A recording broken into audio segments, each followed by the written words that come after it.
Welcome back after the break. हम बात कर रहे थे कोरोना वायरस से रेलेवेंट जो ये पेंडेमिक है और इसमें जितने सारे प्रॉब्लम्स होते रहे हैं, जो इन्फेक्शन से रेलेवेंट जो है जो प्रॉब्लम्स होते रहे, हमने उससे भी रेलेवेंट बात की है। इसके अलावा हम बात कर रहे हैं इस कार्य खैर में कौन कौन हिस्सा ले रहा है, जितने भी फिलैंथ्रोपिस्ट हैं, जितने NGO से सब एक्टिव हैं आजकल। इसके साथ साथ जो है आज एक बहुत स्पेशल गेस्ट ने भी हमें ज्वाइन किया है, जो साबिक चीफ हैं CPLC के और चेयरमैन है कुतियाना मेमन हॉस्पिटल के। हमारे साथ मौजूद है अहमद जुनैद साहब। अस्सलाम वालेकुम sir, welcome in my programme. बहुत बहुत शुक्रिया, आप इतने बिजी वक्त निकाल के आए हैं और बहुत मसरूफ़ है। मैं आपको खुद देखती रहती हूँ, आप बहुत बिजी हैं। सबसे पहले सर मैं आपसे ये पूछना चाहूँगी, जो आपने कोविड वार्ड इनिशिएट किया है, जो 30 बेड्स का आपने कोविड वार्ड इनिशिएट किया है, इसमें क्या क्या डिफ़िकल्टीज़ आई हैं आपको? बिस्मिल्लाहिर्रहमानिर्रहीम। बहुत बहुत शुक्रिया। देखिए, बात यह है कि डिफ़िकल्टीज़ अपनी जगह पर हैं, लेकिन हमने कोशिश करके ये 30 बेड का कोविड वार्ड कायम कर दिया। बहुत सारी चीज़ें जो हैं वो इसमें मुख्तलिफ हैं जो नॉर्मल वार्ड से होती हैं। नेगेटिव प्रेशर भी क्रिएट करना होता है इसमें। बहुत सारी पेशेंट्स का जो है वो हर चीज़ का ख्याल भी करना होता है और बड़े डिफ़िकल्ट पेशेंट्स होते हैं जिनको चूँकि अब एक हफ़्ते से ज़ायद हो गया उसको चला रहे हैं, तो अंदाज़ा हो गया है कि पेशेंट्स को कैसे हैंडल करना है, उनकी क्या रिक्वायरमेंट्स हैं। और फिर डॉक्टर्स की जो अटेंशन है वो बहुत ज़्यादा रिक्वायर्ड है, 24 घंटे रिक्वायर्ड है, क्योंकि उसमें सिर्फ कोविड वाले पेशेंट नहीं होते, वो कोविड पॉजिटिव के साथ उनको और डिफ़िकल्टीज़ भी होती हैं और सिम्टम्स भी होते हैं और एलिमेंट्स के साथ भी आते हैं। तो उन सबको साथ ट्रीट करना और फिर अगर उनको मेडिकल एड रिक्वायर्ड है तो फिर मेडिकल के डॉक्टर लाना, फिर कहीं और कोई और इनके इश्यूज़ हैं तो उसके लिए डॉक्टर्स लाना। बहुत सारे पेशेंट ऐसे होते हैं जो डायबिटिक भी होते हैं, जो डायलिसिस भी होते हैं, बहुत सारी चीज़ें होती हैं। तो इन सबको मैनेज करना जो है वो एक बड़ा हपिल टास्क है कि उनको कैसे मैनेज करें, उनको उनकी रिक्वायरमेंट्स को कैसे देखें और उनको कैसे लेकर आगे चलें। सर ये आप फ्री ऑफ कॉस्ट कर रहे हैं। बाकी अगर हम देखा जाए तो हम सर से भी मेरी बात होती रही है कि लास्ट टाइम जो निजी अस्पताल थे उसने तो बिल्स का जो भरमार किया हुआ है, जितने ज़्यादा एक्स्ट्रा बिल्स करना शुरू कर दिए, जबकि हम ये कहते रहे हैं कि ये हमारे क्राइसिस का टाइम है, गवर्नमेंट भी क्राइसिस में है, तो हमें इस चीज़ में थोड़ा सा अपना हिस्सा डालना चाहिए। गवर्नमेंट हॉस्पिटल्स को भी इस चीज़ में, जो निजी हॉस्पिटल्स हैं उनको भी इस चीज़ में हिस्सा डालना चाहिए कि कोशिश करनी चाहिए कि बिल्स को कम से कम किया जाए। पर ये बिल्कुल ऑपोजिट हो गया है कि बिल्स को ज़्यादा से ज़्यादा किया जा रहा है और आप लोग माशाल्लाह जो है वो बिल्कुल फ्री ऑफ कॉस्ट, कुछ ड्रग्स ऐसी हैं जिनके प्राइजेस 1 लाख से भी ज़्यादा हो गए, वो भी आप फ्री ऑफ कॉस्ट अपने पेशेंट्स को लगा रहे हैं। सर ये सारी चीज़ें जो है वो माशाल्लाह से कर रहे हैं, ये थोड़ा हमारे व्यूवर्स को बताइएगा किस तरह ये सब कुछ आपके साथ हो रहा है। ये बहुत मुश्किल काम है। देखिए, मैं इस बात पे कमेंट ज़रूर करूँगा कि ये एक नागानी आफत है और अल्लाह ताला ने जो है वो अपने बंदों को इसको आजमाइश में डाला है और इस आजमाइश में हमारा ये फ़र्ज़ है कि हम इस आजमाइश में पूरे उतरें। जो हमारे भाई इसमें मुब्तला हो जाते हैं उनको जो है वो मुकम्मल रिलीफ पहुंचाएं। और यहाँ प्राइवेट हॉस्पिटल्स का एक बहुत बड़ा किरदार होना चाहिए था और उनका किरदार ये होना चाहिए था कि उनको अपने मैक्सिमम बेड्स जो हैं वो इस पर एलोकेट कर देने चाहिए थे। जो शुरू में बहरान आया, लोगों को बेड्स नहीं मिल रहे थे, उसकी वजह ये थी कि लोग कोविड वार्ड बनाते हुए घबरा रहे थे। और फिर जिन्होंने कोविड वार्ड्स बनाए उन्होंने चार्जेस जो हैं, मैं इस पर कमेंट नहीं करूँगा कि क्यों उन्होंने ज़्यादा किए, लेकिन इतने ज़्यादा चार्जेस थे कि एक आम आदमी की इस्तात से बाहर थे। जो शहर के लीडिंग हॉस्पिटल्स हैं उन्होंने, ज़ाहिर उसकी एक कॉस्ट भी है, जो आपने खुद बताया कि लाख से ज़्यादा मेडिसिन की कॉस्ट है, तो उस हिसाब से उनकी कॉस्ट बहुत बड़ी थी और उस कॉस्ट को जो है अफोर्ड नहीं कर रहे थे। यहाँ मैं समझता हूँ सिंध गवर्नमेंट, पाकिस्तान आर्मी, इन सब का एक मुश्तरक इश्तराक ने जो है वो शहर में मुख्तलिफ हॉस्पिटल्स का क़याम, जिसमें एक्सपो सेंटर है, जिसमें दूसरे प्राइवेट हॉस्पिटल, दूसरे जो गवर्नमेंट हॉस्पिटल्स हैं जिनको इन्होंने कोविड वार्ड में तब्दील किया, वो एक बहुत बड़ा काम है। मैं यहाँ पर दाद दूंगा लियारी जनरल हॉस्पिटल की। ये अनसंग हीरो इसलिए हैं कि वहाँ पर 40 से ज़ायद वेंटिलेटर्स हैं और मैं चूँकि इस ग्रुप में हूँ, 24 घंटे जो है वो उनकी सर्विसेज खुली हुई हैं। 24 घंटे उनकी जो चेयरपर्सन है वो फ़ोन पे जो है वो अवेलेबल रहती हैं और लोगों को कहती हैं कि अगर कहीं बेड नहीं है तो लियारी जनरल हॉस्पिटल लेकर आ जाएँ। और मेरा ख्याल है कि थोड़ा सा म्यार भी वहाँ बेहतर होता जा रहा है। तो ये तमाम तमाम चीज़ें थी जो as a Pakistani, as a मुसलमान मैं समझता हूँ हम सबको जो है वो ये फ़र्ज़ था कि लोगों की मदद करें। कुतियाना मेमन हॉस्पिटल ने जब ये सूरत हाल देखी शहर में, क्योंकि हमने पहले PCR टेस्टिंग का इंतज़ाम किया जो एंटायर फ्री थी इंडस हॉस्पिटल के ताउन से। इसके बाद हमने जो है वो एंटीबॉडी टेस्ट भी शुरू किए और फिर तीसरे मरहले में जो है वो हमने कोविड वार्ड को इस्टेब्लिश किया। उसमें जितना खर्चा था उसका न सिर्फ इस्टेब्लिशमेंट का बल्कि चलाने का वो हमने ख़ुद बर्दाश्त किया है और ये तमाम तर हमारे डोनेशन फंड से है, हमारे अपने रिसोर्सेज से है। हमने इसमें कोई ज़कात फंडिंग नहीं की। लोगों ने यहाँ आकर जिन्होंने ट्रीटमेंट लिया उन्होंने पैसे देने चाहे तो हमने कहा कि इसका कोई बिल जनरेट नहीं होगा। आप अगर पसंद करते हैं कि कुछ डोनेशन इस हॉस्पिटल को देना चाहें तो डोनेशन की मद में ज़रूर दे दें। लोगों ने दिए भी हैं। तो मैं समझता हूँ कि एक ऐसा जज्बा है कि जिस जज्बे को लेकर चलना था और उसको लेकर आगे बढ़ना था। मैं हमारे यहाँ सीनियर्स हैं आज रफीक परदेसी साहब और दूसरे अकील करीम रेड्डी साहब और दूसरे लोग, उन सब ने मिलकर इसकी हौसला अफजाई की और ये अल्हम्दुलिल्लाह 30 बेड का कोविड वार्ड जो है वो फुली फंक्शनल वार्ड है और इसमें पेशेंट्स भी आ रहे हैं। इसमें जिस किस्म की ट्रीटमेंट की ज़रूरत है, मेडिसिन की ज़रूरत है, इंजेक्शन की ज़रूरत है, चाहे वो कितने भी महंगे हो, वो बिला किसी मुआवजे के वहाँ लगाए जाते हैं और पेशेंट का जो फीडबैक आ रहा है वो अल्हम्दुलिल्लाह माशाल्लाह बहुत अच्छा आ रहा है। माशाल्लाह बहुत सारे पेशेंट सर जो है वो रिकवर्ड होकर भी गए हैं। सर आपकी तरफ आऊँगी। सबसे जो मेन जो मेरे पास मुद्दा है वो ये है कि ये जो कोविड है ये बहुत डिफ़िकल्ट बीमारी है। मसला ये है कि हम कार्डियक इशूज़ से भी हम जो है वो लड़ सकते हैं, हम किडनी इशूज़ से भी लड़ सकते हैं, हम जो डायबिटिक से भी लड़ सकते हैं, सारी बीमारी। इसका मसला ये है कि यहाँ पर जो लोग काम करने वाले हैं सबसे ज़्यादा प्रॉब्लम ये कहीं वो खुद इन्फेक्टेड ना हो जाए। सबसे बड़ा प्रॉब्लम ये है, ये आप पैथोलॉजिस्ट भी हैं, आप USA से आपकी जो है डिग्रीज वहाँ से रजिस्टर्ड हैं। सर हमारे पाकिस्तान के लोगों को थोड़ा बताइएगा कि ये इन्फेक्शन कंट्रोल करना कितना ज़्यादा अहम है। कोविड वार्ड जब भी बनाया जाता है किसी भी हॉस्पिटल में तो उसमें क्या क्या चीज़ें बहुत ज़्यादा अहमियत रखती हैं, क्या किन किन चीज़ों को जो है वो उनका ख्याल रखते हुए एक वार्ड को तैयार करना चाहिए? देखें ये एक बहुत बड़ा टॉपिक है जिसके अंदर इस पे ज़रूर बात होनी चाहिए। मेरे ख्याल से इसको तो हम सम अप नहीं कर सकते इस प्रोग्राम के अंदर, लेकिन मैं अगर मोटी मोटी बातें करूं, हमारे पास जो हुआ ये है कि क्योंकि आबादी हमारी बहुत फास्ट ग्रो कर रही है और उसको ज़ाहिर है गवर्नमेंट अच्छा भी काम करे तो उसको इतना सपोर्ट नहीं कर सकती सारे लोगों को, और ज़ाहिर है हम एक डेवलपिंग कंट्री है तो प्राइवेट सेक्टर भी ग्रो कर रहा है। अच्छा, प्राइवेट सेक्टर जो ग्रो कर रहा है उसमें क्या है कि चीज़ें प्रॉपरली डिज़ाइन नहीं होती, जो कि जिसको एकदम से कन्वर्ट कर दिया जाता है इन अ हॉस्पिटल। नेक नियति अपनी जगह पे है, लेकिन देखिए फॉर एग्जांपल अगर एक खिड़की यहाँ पे है और बेड यहाँ पे रखा हुआ है और डॉक्टर उसके बाद खड़ा हुआ है, अब ये देखा जाए तो कोई प्रॉब्लम नहीं है, बेड की राइट साइड पे ही डॉक्टर खड़ा होता है पेशेंट के। लेकिन अगर खिड़की पीछे है तो खिड़की से अगर हवा आ रही है तो वो पेशेंट के ऊपर जाएगी और पेशेंट के ऊपर से होती हुई वो डॉक्टर के ऊपर से चली जाएगी। अब इन्फेक्शन कंट्रोल वाला ये चीज़ देखेगा कि खिड़की भी किधर है। एडमिनिस्ट्रेटिव सेटअप वाले देखेंगे कि यार बेड कितनी जगह पे है और डॉक्टर कहाँ पे खड़ा होगा। तो ये जो है अब साइंस बहुत तरक्की कर गई है। देखिए हमारे पास अगर आप किसी से पूछें कितने लोगों को हार्ट के इशूज़ हैं, कितने लोगों को किडनीज के इशूज़ हैं जैसे आपने जिक्र किया, या पेट के इश्यूज हैं, और कितने लोगों को सालाना कोई ना कोई जरासीम से बुखार या इन्फेक्शन लगती है। इम्यूनिटी वीक होती है, इम्यूनिटी नॉर्मल लगती है, फ्लू हो गया तो आप देखेंगे कि गला खराब हो रहा है किसी का, यानी इन्फेक्शियस डिजीजेस का जो बर्डन है वो बहुत ज्यादा है, बहुत ज्यादा है। अब वो दो तरह का है, एक है जो नॉर्मल होता है ठीक हो जाते हैं, फिर टीबी है। अब देखिए हमारे मुल्क में जो दूसरी चीज है इन्फेक्शन कंट्रोल की, एक तो आपका हॉस्पिटल का मैंने आपको बताया, ज़ाहिर है कि डॉक्टर्स इन्फेक्ट ना हो सके, उनके पूरे ड्रेस, क्यों हमारे डॉक्टर्स शहीद हुए शुरू में, उसकी रीजन ये थी कि उनको ये ड्रेस जो पहनते हैं, कभी किसी ने देखा था किसी को पहने हुए ऐसा ड्रेस?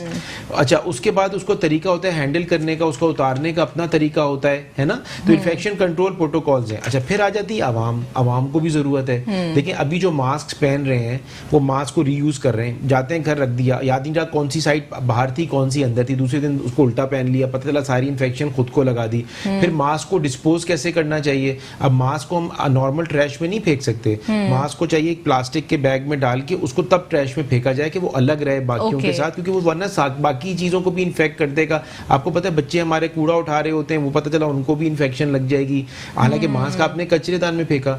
इसी बात के साथ मैं रिक्वेस्ट करता चलूंगा आपके प्रोग्राम के तवज्जुह से कि देखें ये एक नेशनल कॉज है, हम ये गवर्नमेंट बहुत अच्छा काम कर रही है, लेकिन हमें साथ साथ आवाम को भी निकलना चाहिए और आवाम को अपने इलाके की मोहल्ले की सफाई में भी हिस्सा लेना चाहिए।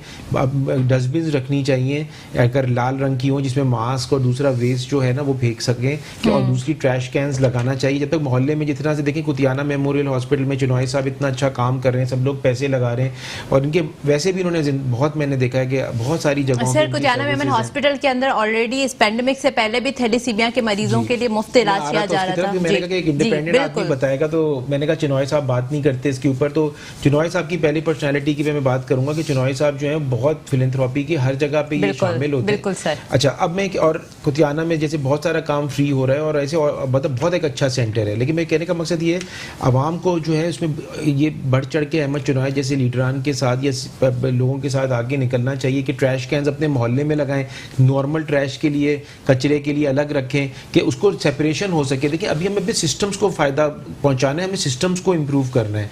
मैं ये साथ साथ अप्रिशिएट करूंगा national command and operation centre जो पिंडी से चल रहा है, उसके अंदर जो लोग असद उमर और जनरल हमूद और मेजर जनरल आसिफ गुराया और जितनी भी टीम है, इनके इतने ज़बरदस्त एफर्ट्स हो रहे हैं कि आपको पता है हम कराची में जो टेस्ट कर रहे हैं, लोग समझते हैं ये ईसा लैब एक लैब है जो टेस्ट कर रही है। एक तो पहले तो पाकिस्तान में बहुत कम लैब्स हैं जो PCR टेस्टिंग कर रही है जिस लेवल पे हम कर रहे हैं, लेकिन ये सारे रिजल्ट्स जो हैं ये जो है वो NCOC नोट करता है, उसको डेली मॉनिटरिंग करता है। अभी आपके प्रोग्राम के दौरान मैं फ़ोन पे लगा हुआ था तो उन्हीं का मैसेजेस आ रहे थे, इतनी ज़बरदस्त ये कोऑर्डिनेशन कर रहे हैं कि फैक्ट्स एंड फिगर्स जो है ना इनके पास सही आए और ये सही फिगर्स को आगे बताएं। तो मैं आपके प्रोग्राम के तवज्जुह से NCOC के लोग जो काम कर रहे हैं, NDMA में जो काम कर रहे हैं, जो सरबराहान है, मैं उनको मुबारकबाद देता हूँ, क्योंकि देखें जब तक हम लोगों को अप्रिशिएट नहीं करेंगे, उनकी हौसला अफजाई नहीं करेंगे तो ये एक टीम वर्क नहीं हो सकता। इसी तरह से मैं ज़ाहिर अहमद चिनॉय साहब और कुतियाना मेमोरियल टीम में परदेसी साहब हाजी रफीक परदेसी को भी अप्रिशिएट करता हूँ कि उन्होंने ये इनिशिएटिव लिया।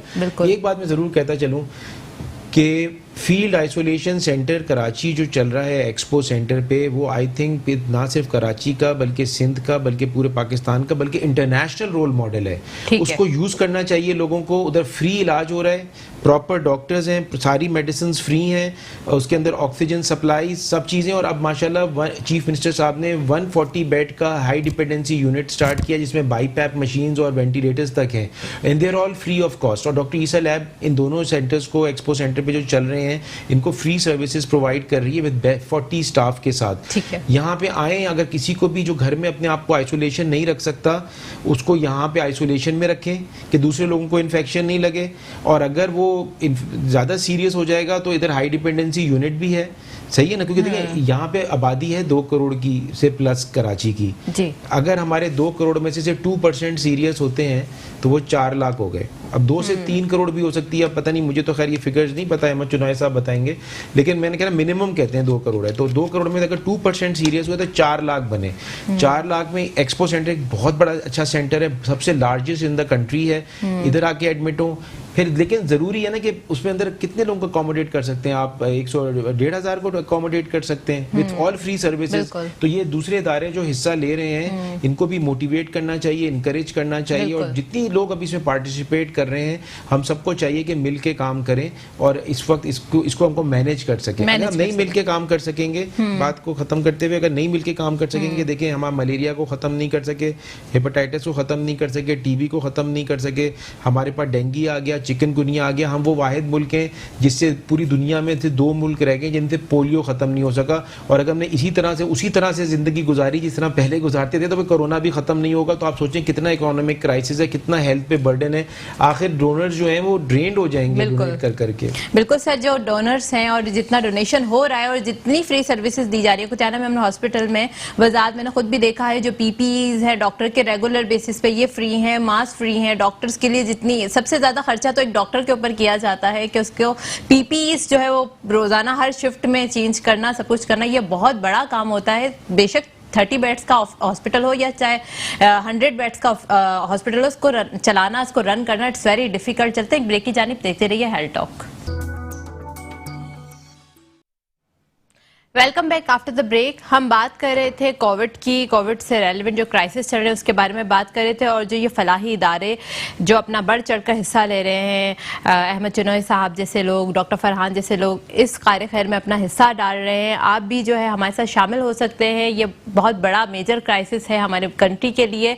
जो फिलैंथ्रोपिस्ट हैं, जो NGOs हैं, सब मिलकर काम करेंगे तो माइट भी पॉसिबल हम बहुत जल्द जो है ना इस वबा से जो है मुकाबला कर लेंगे। आप हमारे प्रोग्राम में लाइव कॉल करके हमारे साथ शामिल भी हो सकते हैं। सर मैं आपकी जानिब आऊंगी, ये बताइएगा कि ये जो पीपीज मास्क हैं ये सारे एक डॉक्टर की हिफाजत के लिए जितने भी इक्विपमेंट्स हमें देने पड़ रहे हैं ज़रूरी हैं, एक ये भी बहुत बड़ा प्रॉब्लम होता है मार्केट में 2 नंबर चीज़ें बहुत ज़्यादा आ गई हैं। लास्ट टाइम भी सर के साथ भी प्रोग्राम करती रही हूँ, सैनिटाइज़र जो है वो बहुत 2 नंबर आ रहे हैं, मास्क 2 नंबर आ रहे हैं, जो एक फॉल्स सेंस ऑफ एक होता है ना कि एक हिफाजत सिक्योरिटी वो हमारे माइंड में आ जाता है। डॉक्टर साहब जाहिर सी बात है जब हम लोग कामों में बिजी होते हैं तो बार बार हैंड सैनिटाइजर करना मतलब हैंड वॉश करना मुश्किल हो जाता है, तो सैनिटाइजर का इस्तेमाल करने का सोचते हैं अब हमारे हैंड्स क्लीन हो गए, पर वो जो है वो क्या कहते हैं क्लीन नहीं होते, क्योंकि जाहिर सी बात है आप जो ब्रांड यूज़ कर रहे हैं वो अगर जाली बना हुआ है या गलत तरीके से बना हुआ है तो वो उसका फायदा नहीं है। तो जिस तरीके से पीपीज हैं ये सब चीजें, तो एक आपने इतना बड़ा यूनिट ओपन किया है, इसमें क्या आपको किस तरीके से आप इसको मैनेज कर रहे हैं? देखिए बात यह है कि ज़ाहिर है ये एक नई बीमारी आई है और ना हमारी अथॉरिटीज़ को पता था, ना हमारे जो कंज्यूमर्स हैं उनको पता था कि भाई ये क्या चीज़ है। और ये वक्त के साथ साथ लोग इसमें ट्रेन होंगे। ज़ाहिर है पहले बहुत सारे गुफअप भी हुए, बहुत सारी गलत चीज़ें भी आई, लेकिन आहिस्ता आहिस्ता लोग रियलाइज़ करते जा रहे हैं कि कौन सी चीज़ सही है, कौन सी चीज़ गलत है। जो हमारे फ्रंटलाइन वर्कर्स हैं जो इसमें शहीद हुए हैं उनकी भी एक बड़ी वजह यही थी कि गैर मियारी मास्क का इस्तेमाल, गैर मियारी पीपीज़ का इस्तेमाल और फिर गैर मियारी दूसरी चीज़ों का इस्तेमाल। मगर वक्त के साथ साथ अब जब लोगों को एहसास हो गया है, लोगों को ट्रेनिंग हो गई है, तो उसमें बहुत सारी बेहतरी आ गई है। एक बात मैं और भी कहूँगा कि अगर आप नज़र डालें मार्च अप्रैल में जब ये वबा शुरू हुई थी पाकिस्तान के अंदर और आज नज़र डालें तो जो number of deaths per day हैं वो आहिस्ता आहिस्ता पीक आने के बाद रिड्यूस होती जा रही हैं। उसकी 2 बड़ी वजह है कि नई बीमारी थी, नई बीमारी होने की वजह से बहुत सारे इसके प्रोटोकॉल जो हैं वो ना मेडिकल प्रैक्टिशनर्स को पता थे, ना अथॉरिटीज़ को पता थे, और जो भी इंफॉर्मेशन आती थी उसी के ऊपर बेस करके इसका ट्रीटमेंट होता था। लेकिन अब मैं ये देख रहा हूँ कि ट्रीटमेंट भी बड़ा साइंटिफिक हो गया है, कुछ प्रोटोकॉल्स बन गए हैं कि फना चीज़ें पेशेंट के आने पे इसको करनी है और इसके बाद उसको जो है वो लेकर आगे चलना है। तो ये सारी चीज़ें मैं समझता हूँ कि ये ऐड ऑन हो रही हैं पेशेंट की वेलफेयर में भी और एक नॉलेज गैदरिंग में भी। फरहान ईसा साहब बहुत अच्छी बात कर रहे थे कि R&D होनी चाहिए। आज भी इमीडिएटली इस कोविड पर R&D डिपार्टमेंट स्टेट की तरफ से फ़ौरन हो जाना चाहिए और उस R&D में उसके प्रोटोकॉल्स वगैरह सारे हो जाने चाहिए ताकि जो WHO की गाइडलाइंस हैं उनको भी देखा जाए। जो ग्राउंड रियलिटीज़ हैं पाकिस्तान में ग्राउंड रियलिटीज़ डिफरेंट हैं, बाहर ग्राउंड रियलिटीज़ डिफरेंट है। यहाँ लॉकडाउन का इशू दूसरा है, बाहर दूसरा है। यहाँ पर लोगों की अपनी हालत भी देखनी है कि लोग किस सतह पर ज़िंदगी गुजार रहे हैं और उन्हें क्या रिक्वायरमेंट है, यहाँ लोग रहते किस तरह हैं। यहाँ एक कमरे में 20-20 लोग भी रहते हैं और बाहर जो है उसी एक कमरे में मुश्किल से एक आदमी भी रहता है। तो हमें इन ग्राउंड रियलिटीज़ को भी देखना है कि उनका ट्रीटमेंट कैसे करना है, उनको लॉकडाउन कैसे करवाना है। ये इतना आसान काम नहीं है। तो जब तक हम इलाके की मुनासबत से उसका लॉकडाउन नहीं करेंगे, जब तक ग्राउंड रियलिटीज़ की मुनासबत से ट्रीटमेंट का बंदोबस्त नहीं करेंगे, हम शायद इस वबा में जो है वो आगे बढ़ते जाएंगे। कम तो ज़रूर हो जाएगी लेकिन उसके असरात बाकी रहेंगे। जैसे अभी पोलियो को बताया कि पाकिस्तान उन 2 ममालिक में शामिल है कि जिसमें अभी भी पोलियो बाकी है। तो हमें अब चाहिए कि अब हम उस नॉर्मल ज़िंदगी पर आ जाएँ। जो 4 महीने में मईशत का बेड़ा गर्क हुआ है लॉकडाउन की वजह से, बहुत सारी चीज़ों की वजह से, वो अब मैं समझता हूँ उस हिसार से हमें बाहर आ जाना चाहिए और हमें अपनी नॉर्मल लाइफ की तरफ जाना चाहिए। तो जब नॉर्मल लाइफ की तरफ जाएं तो जो प्रोटोकॉल ऑब्जर्व करने हैं इस कोविड-19 की सूरत हाल का मुकाबला करने के लिए वो बहुत ज़रूरी है। उसके बगैर शायद हमारा सर्वाइवल मुमकिन नहीं है। बिल्कुल सर बिल्कुल सर ने बहुत अच्छी बातें कही हैं। मैं खुद भी इस चीज़ के खिलाफ हूँ। इनिशियली डॉक्टर्स जो है इस चीज़ को बार बार एम्फेसाइज कर रहे थे कि हमें लॉकडाउन कर देना चाहिए, सारी चीज़ें बंद कर देनी चाहिए। मेरे ख्याल से यह हल नहीं है क्योंकि इसकी वजह से दूसरे और क्राइसिस बहुत बढ़ रहे हैं। कार्डियक पेशेंट्स भी हैं, डायबिटिक पेशेंट्स भी हैं और न्यूरोपैथी के पेशेंट्स हैं। डिफरेंट तरह के मल्टीपल इश्यूज हैं जो लोगों के साथ हैं। अगर COPD की बात करते हैं तो वो भी एक ऐसा मसला है कि अगर एक बार पेशेंट उसमें चला गया, इरिवर्सिबल डिजीज है, लंग्स एक बार डैमेज हो गए तो दोबारा रीजनरेट नहीं हो सकते। इसकी वजह से वो सारे मरीज भी बहुत सफर कर रहे हैं। अब जाहिर सी बात है शॉर्टनेस ऑफ ब्रेथ के साथ कोई पेशेंट हॉस्पिटल पहुंचा है तो सबसे पहले जो माइंड में बात आती है हो सकता है ये कोविड-19 का हो, जबकि आपको पता है सांस की बहुत सारी बीमारियां बीमारियां जो अगर एक बार अगर किसी भी मरीज को हो जाए, जैसे स्मोकर से उनको सीओपीडी हो जाता है, एम्फाइसीमा है, एस्थमा है, इस तरह की जो इश्यूज होते हैं इनको रिकरेंट होते रहते हैं। अब वो बेचारे अगर हॉस्पिटल पहुंचते हैं तो हॉस्पिटल लेने के लिए तैयार नहीं है। तो ये सारी चीजों के लिए मेरे ख्याल से कुछ एसओपीज होनी चाहिए। ये गवर्नमेंट को भी शायद इस चीज के लिए ज्यादा एम्फेसाइज करना चाहिए, प्राइवेट ऑर्गेनाइजेशंस को, कि अगर कोरोना से नहीं मरेंगे और बीमारियों से लोग मर जाएंगे। ये सारी चीजें बहुत जरूरी हैं। सर, आप एक बहुत बड़े डॉक्टर हैं, मैं खुद भी आपको मेंटर मानती हूँ, आप इसके बारे में प्लीज बात करें। दूसरा जो है डॉन ऑफ, डॉन ऑन, इनके बारे में बात करें कि बहुत सारे डॉक्टर्स ऐसे हैं जिसकी हमारी ट्रेनिंग नहीं है, एमबीबीएस करने के बाद, एफसीपीएस करने के बाद उनको स्टेरिलाइजेशन के बारे में बिल्कुल नहीं पता होता कि स्टेरिलाइजेशन होता क्या है, स्टेरिलाइजेशन कैसे किया जाता है, जहां पर इन्फेक्शन है वहीं पर वो खाना खा रहे हैं, वहीं पर मतलब सारा कुछ हो रहा है। तो ये सारी चीजें भी बहुत ज्यादा अहमियत रखती हैं। देखें, आपने जितनी बातें की ना उसमें सवाल भी थे और बहुत सारी जवाब भी थे, बिल्कुल, क्योंकि ज़ाहिर है आप खुद डॉक्टर हैं। देखें, सिचुएशन ये है कि हमारे पास, देखें, अल्लाह ताला अगर कोई परेशानी देता है ना तो उसके बाद उसके बाद हमें ब्लेस भी करता है। हर चीज़ में मतलब बड़ा बैलेंस है।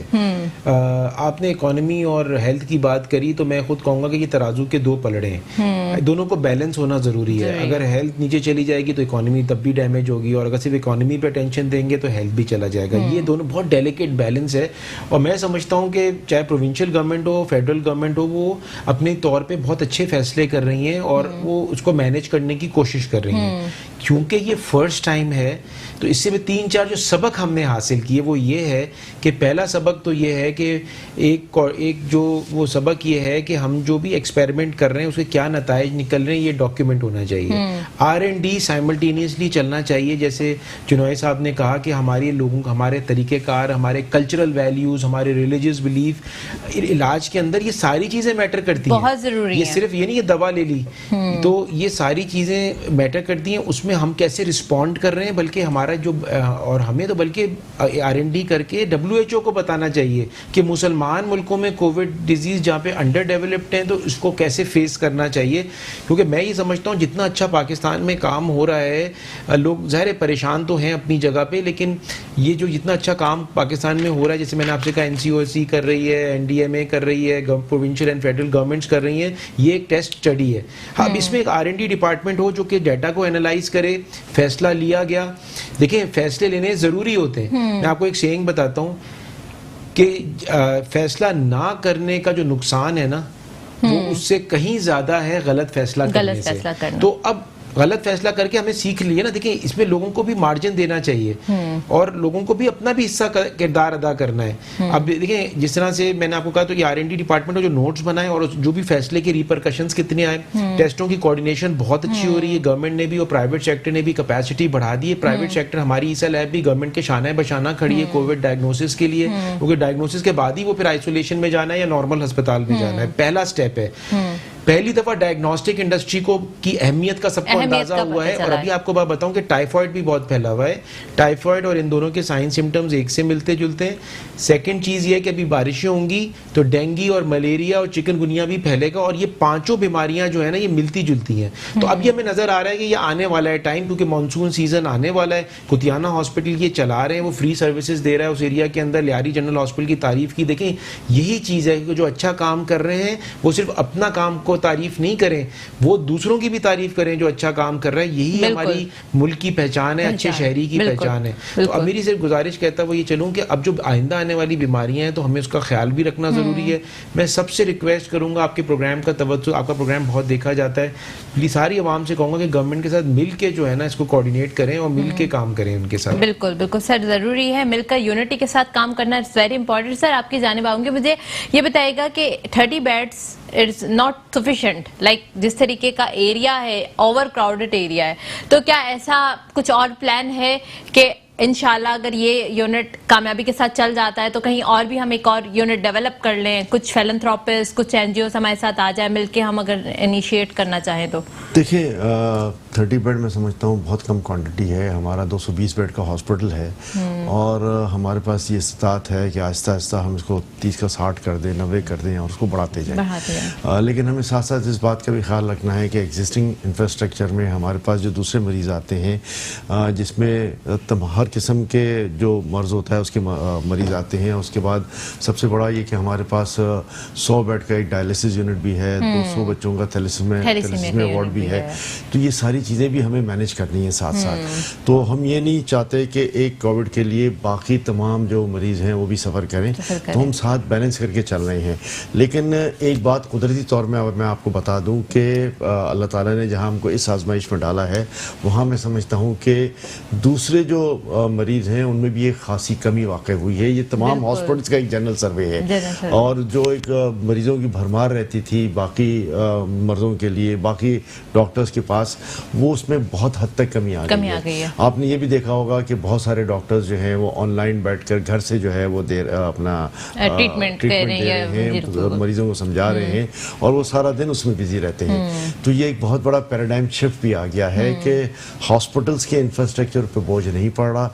मरीज जो है वो घर बैठकर लोगों अपना जो भी डॉक्टर्स हैं उनसे ट्रीटमेंट ले रहे हैं, ऑनलाइन ट्रीटमेंट ले रहे हैं और उसको आगे लेके चल रहे हैं। लेकिन फिर ओवरऑल पैरामीटर्स में बात ये आती है कि वो जो ह्यूमन टच है वो गायब है। वो ज़रूरी है डॉक्टर्स और मरीज के दरमियान, तो मैं ये समझता हूँ, और वो ह्यूमन टच जो है उसको वापस आना है। तो वक्त के साथ साथ इंशाल्लाह वो भी वापस आ जाएगा और जो है सिलसिला वैसे ही चलता रहेगा। बिल्कुल सर, एक एजुकेशन पे भी बहुत बर्डन आया है। जिस तरीके से जो एक रेगुलर क्लासेस हो रही थी यूनिवर्सिटीज़ के अंदर, जो एक रेगुलर चीज़ें चल रही थी, वो सब चीज़ें भी बहुत बैक पर हो गई हैं। ऑनलाइन एग्जामिनेशन हो रहा है, सारी चीज़ें, ये सारी एक एजुकेशन भी जो है ना इस पे बहुत सफ़र कर रही है। प्राइवेट स्कूल्स और गवर्नमेंट स्कूल्स वो भी सब बंद हो गए हैं, और हमारे पास इतनी फैसिलिटी नहीं है कि जो ऑनलाइन चीज़ों को हम चला सके। जबकि इंटरनेशनली अगर हम देखा जाए तो वहाँ पर सारी चीज़ें जो है अब मोबाइल फ़ोन के ज़रिए ही हो गई हैं, व्हाट्सएप के थ्रू ही सब चीज़ें होना शुरू हो गई हैं। पर ह्यूमन टच, आपकी फिर वही बात कि ह्यूमन टच होना बहुत ज़्यादा ज़रूरी है। एक बात को हम रियलाइज़ कर लें कि अब दुनिया भर में, मैं एज अ बिजनेसमैन भी ये सोचता हूँ कि अब इंफ्रास्ट्रक्चर रिसोर्स जो हैं उसमें काफ़ी हद तक कमी आ जाएगी। बिल्कुल, ये नहीं कि ख़त्म हो जाएगा, बिल्कुल कमी आ जाएगी, और लोग जो हैं वो ऑनलाइन काम करना ज़्यादा प्रेफर करेंगे। बाकी दुनिया भर में ऑनलाइन काम शायद 60% है, पाकिस्तान में सिर्फ 5% था। लेकिन अब एक सर्वे आया है कि पाकिस्तान में ये ऑनलाइन काम जो है वो 10% हो गया, चाहे वो किसी भी फील्ड में हो, एजुकेशन फील्ड में हो, बिजनेस फील्ड में हो, किसी भी फील्ड में हो। तो आहिस्ता आहिस्ता जो है ये रेशो बढ़ेगा। पाकिस्तान में बहुत बड़ी गुंजाइश मौजूद है। तो एटलीस्ट हम अगर 10 नहीं तो 20-25% पर भी आ जाएं, तो हमारा जो इंफ्रास्ट्रक्चर रिसोर्स है जिस पे गवर्नमेंट भी एक बहुत बड़ा खर्च करती है, उसमें बड़ी हद तक कमी आ जाएगी। फिर एक कॉस्ट ऑफ लिविंग जो है उसमें भी कमी आ जाएगी कि हमारी एक बहुत बड़ी कॉस्ट जो है उसमें फ़र्क पड़ जाएगा। तो हमने इसके बेनिफिट्स जो हैं जो आगे आने हैं उससे भी इस सूरत हाल से फ़ायदा उठाना है, और गवर्नमेंट को फौरी तौर पर चाहिए कि वो इसमें रिसर्च भी करे, उसके प्रोज एंड कॉन्स भी निकाले, और फिर उस पर अमल भी करे कि ये वक्त है कि इस पे फौरी रिएक्ट करें, और हम आगे जाकर जो हमारे ह्यूज बजट्स आते थे इंफ्रास्ट्रक्चर पे, उसमें काफ़ी हद तक रिडक्शन आया, और यही बजट लोगों की फलाह बहबूद पे खर्च हो जाए। बिल्कुल बिल्कुल सर आपने बजा फरमाया। सर आप मुझे बताइएगा, जिस तरह आप एक मेंटोर के तौर पर बहुत सारे लोगों के लिए आप रोल मॉडल भी हैं, बहुत सारे लोग जो है एडमायर भी करें, फिर दूसरी जानिब ईसा लेबॉर्ट्री में सबसे पहले सर NGO के तौर पे आपने इनिशिएटिव लिया था फिक के अंदर, लाइक आपने फ्री सर्विसेज दे दी सारी।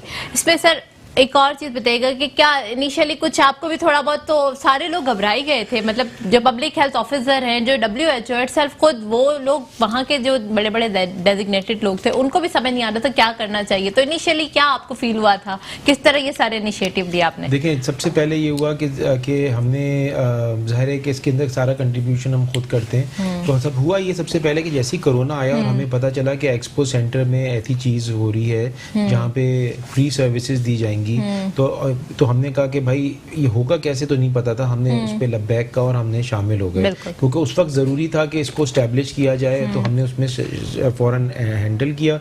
सेकंड चीज़ ये थी कि ख़ास तौर पे जो हमें कॉन्फिडेंस और ज़्यादा आया कि गवर्नमेंट के साथ जो है वो पाकिस्तान आर्मी उसके अंदर इन्वॉल्व थी। तो फिर ज़ाहिर है जहाँ पे पाकिस्तान आर्मी इन्वॉल्व होती है तो वो हमें पता होता है कि वो चीज़ प्रॉपर होगी, हम सबको यही कॉन्फिडेंस है उनके अंदर। तो जैसे हमने देखा कि core commander 5 core general Humayun इसमें इन्वॉल्व हैं, उनके नीचे मेजर जनरल अकील इन्वॉल्व हैं, और उधर commanding officer general brigadier Shahzad हैं, और तो ये लाइन थी और वो खुद अटेंशन ले रहे थे। तो हम एंटर हो गए, हमें पता है कि पिलर स्ट्रॉन्ग है। और उसके बाद फिर विद इन 10 डेज वो आइसोलेशन सेंटर भी स्टार्ट हुआ और हमारी लैब विद इन 4 डेज वहाँ पे 24 घंटे रेडी एंड एस्टेब्लिश्ड हो गई थी। ठीक है। तो कहने का मकसद है कि ये जब आपको कॉन्फिडेंस आता है, और मैं आपको बात बताऊं ये भी एक मिरेकल है कि उसमें आर्मी इन्वॉल्व है, गवर्नमेंट सिंध गवर्नमेंट इन्वॉल्व है, volunteers, red crescent, scouts, rotary international, Saturday welfare, सिलानी, आलमगीर वेलफेयर, जेडीसी, कितने इदारे एक साथ मिल के काम कर रहे हैं, अभी तक कर रहे हैं, और वो ऐसे काम कर रहे हैं जुड़ के।